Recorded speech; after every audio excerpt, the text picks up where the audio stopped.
following Jesus is first about embracing what he lived for, and then about embracing what he lived like.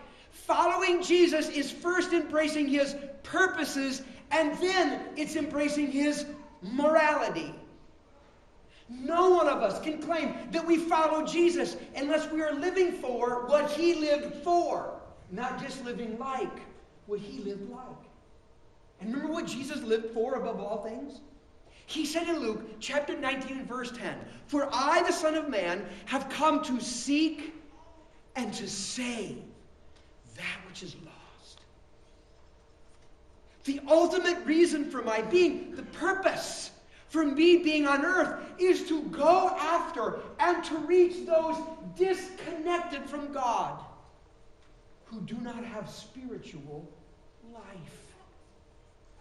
And if we're going to follow this Jesus, then it means we're going to live for what Jesus lived for. His priorities in living become our priorities in living. And Jesus made this clear. This is what it means to follow me. Remember the word that he gave to Peter, and through Peter to us all, found in Mark chapter 1 and verse 17. He said, "Come and follow me, and I will make you," remember the phrase, "I will make you fishers of men." I will turn you into the kind of people that can help others find God and come into a relationship with him. If you follow me, this, Jesus said, is what I'm going to turn you into. I want you to live for the things that I live for. Isn't it interesting? It's only when we live for what Jesus lived for that the rules of Jesus and the morality of Jesus begin to make sense. The morality of Jesus, the ethics he taught us to live by, don't make much sense unless we're living for the things he asked us to live for. Then suddenly we look at the rules and go, I get it. I see why they're important. Did you know that this very morning there are grown men in America? I mean young, physically powerful, independent, strapping men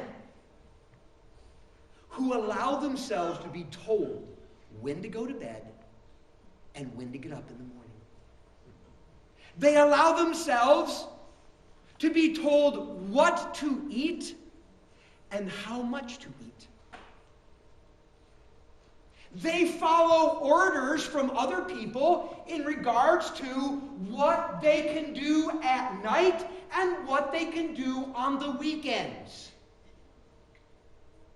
Big, strapping, powerful men who find themselves embracing all sorts of rules and regulations that most guys would say, and people tell me to do that.